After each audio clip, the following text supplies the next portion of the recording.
£200 for a whiskey I might hate? Let's find out.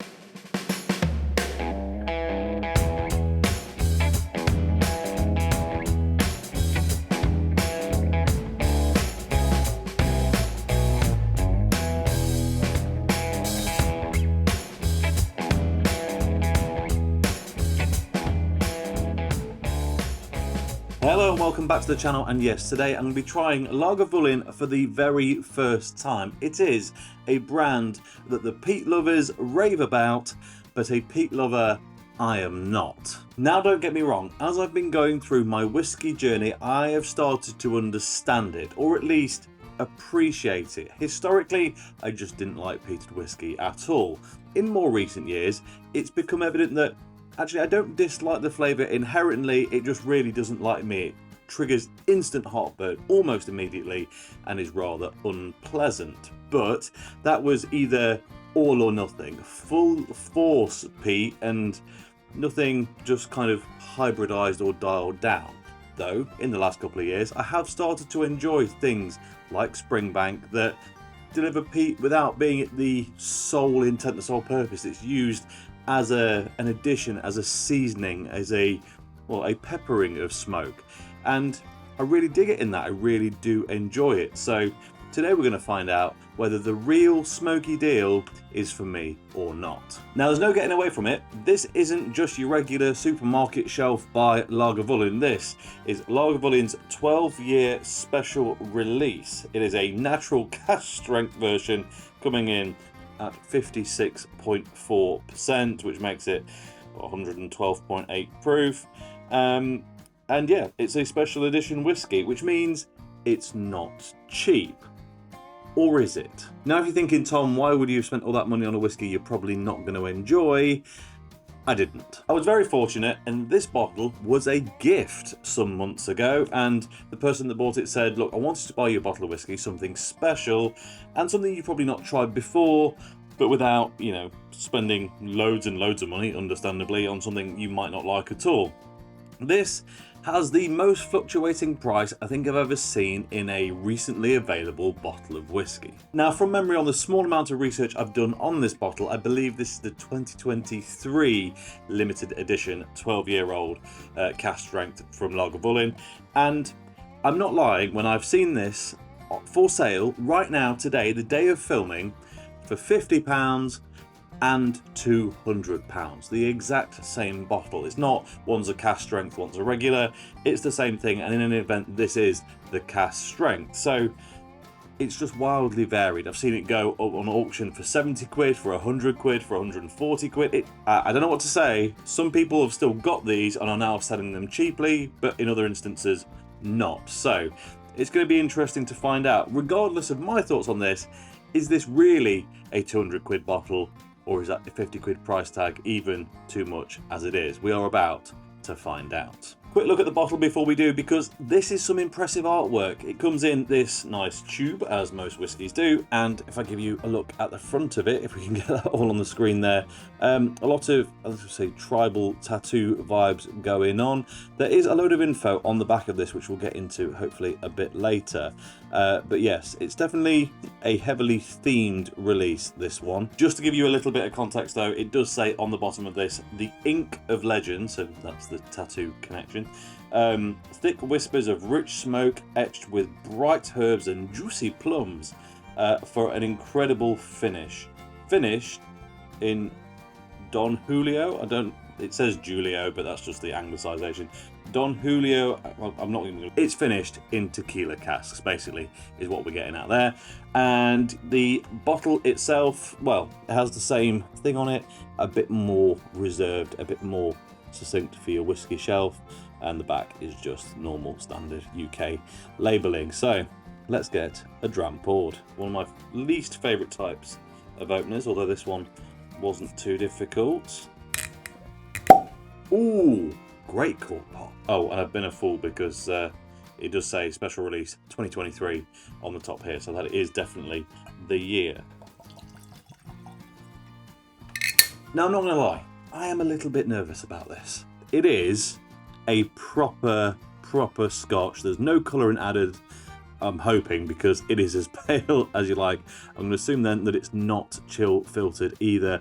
Lagavulin, known for being one of the best in the business when it comes to that heavily peated stuff, so I'm guessing that is true. I can actually see a little bit of just physical matter floating around in the glass there, so yeah, would suggest definitely not filtered. But yeah, a very pasty looking thing, but the visual isn't what I'm too scared about. So aroma time. Am I going to regret this? Yep, okay, it's giving in need of a sweep chimney vibes for sure. Very, very smoky. Ooh, but for those of you that are into your proper beers and watch my beer content, it's reminding me of a Rausch beer, of a proper smoked German beer. It's giving barbecue, if I'm totally honest. It's a little step over though. It's got a big helping of iodine along with it. Oily, well, inky, hence probably the name on this. And it's got some fruity notes in the background. I'm struggling to pick them out though, if I'm totally honest. It's...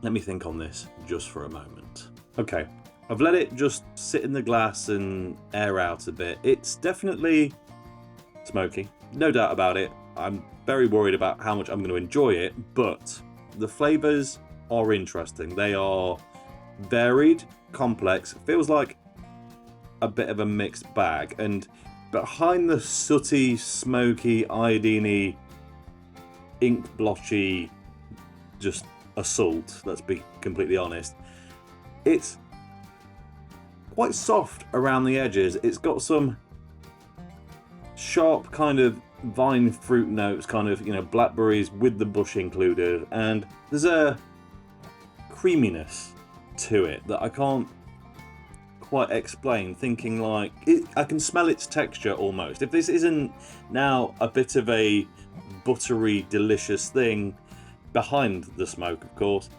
I feel like I'm going to be a bit disappointed. It's, yeah, I don't know, a twang of the Werther's original but without really any of the sweetness. It's very difficult to explain. Anyway, shall we give it a try? Trying a Lagavulin for the first time. We've gone in no nonsense with a cask strength. I might regret it, or this might be a turning point. This might be the moment that the peat all really starts to make all the more sense. Let's give it a go. Cheers.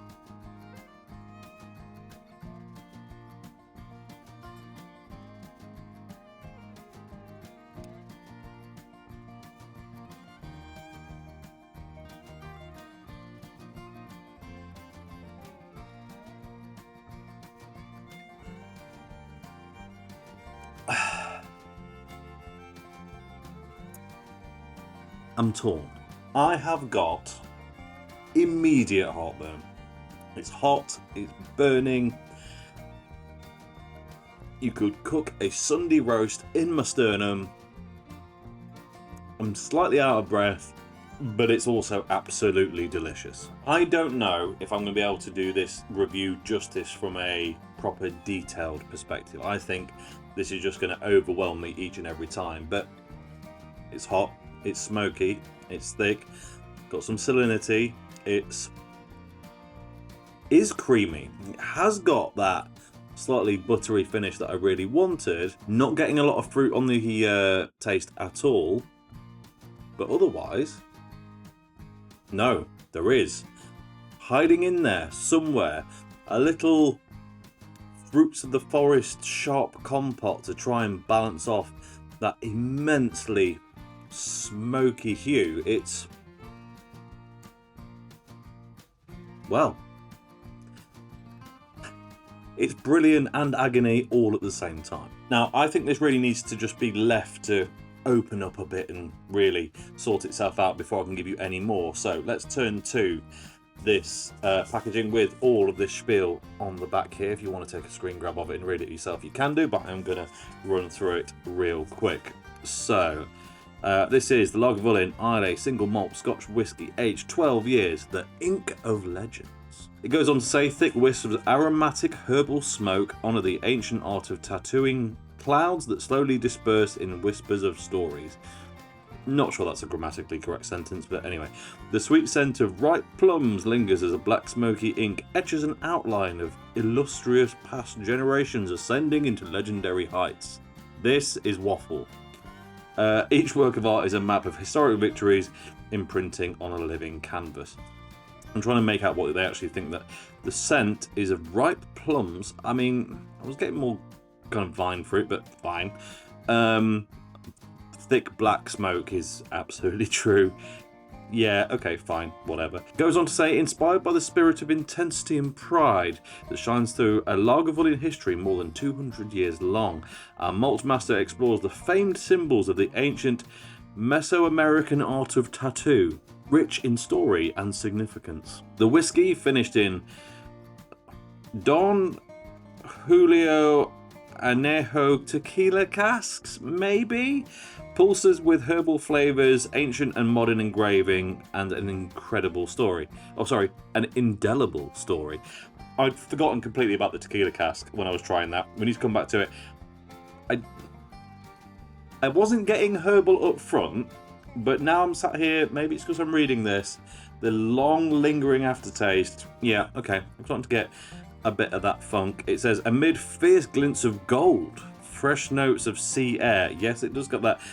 Wasn't getting glints of gold. I mean, it's as pasty as they come. Citrus and ripened berries. Berries, yes. Citrus, not really. A swirl of heady aroma as well. The creamy smooth, okay, yes, and robust texture plays a perfect canvas to a rich palette of swirling flavours. Yep. Sweet and juicy plums, again with a hint of saltiness, then even more herbal and smokier. The flavours deep etch their impression for lip-tingling whiskey of legends. Feels a little like ChatGPT wrote the description for this. And it is 2023, so maybe an early version as well. Look, actually, I like the waffle. I like the trying to build some kind of momentum for it. But in reality, it's just some whiskey. But what I think could be a very nice whiskey. It settled down. Even before the liquid touched my lips there, I was getting a little bit of that kind of fresh green herbal thing you get with a proper tequila. Yeah, it's there. It's definitely present now. It's opened up a bit. And to be honest with you, I'm now managing to take very small sips of this without being in absolute pain. It's, well, yeah, really oddly very nice indeed. And yes, this gives me a problem because what I've just worked out is that I do really like peated whiskey if I can get it to like me. On this day, and I'm sure it won't be the same for every day, that is really hitting the spot. But before we finish and summarise, we do need to talk about that price point. Is this a 200 quid bottle or is it a 50 quid bottle? If you can go out and you already know that you like smoked and peated whiskey, if you can find this at 50 quid, which I did earlier today, by the way, so I'm pretty sure it's still out there, just buy it because it is a steal at that price. I think if someone told me this was 75 quid, I'd say yes.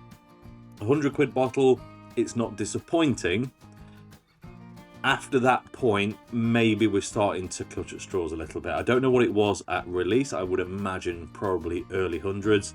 But yeah, right now, 100 quid and below, that is a solid buy. And for some people, it will even be worth a bit more. But,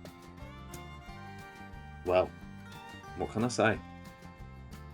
The Crummy Beard raves about a peated whiskey for the first time, and I suspect maybe not the last time. I have no doubt that this will go down much slower in my collection. I won't fancy this a lot of the time. But when I do, that really is something pretty special indeed. And I think before I overegg it anymore, we better leave it there. Have you tried this or any other Lagavulin? Let me know in the comments below. Let me know what your favourite is, what you think about it. Are they all as good as I'm making this out to be? Is this a bit of a one-off that's better than the rest, and I'm just, yeah, lucky to have come in at this point. I need to know, so let me know in the comments. But that really is all I've got to say about it. So as always, thank you very much for watching. If you enjoyed this video, please like it. If you haven't already, subscribe if you'll be so kind. And I'll catch you next time. Cheers.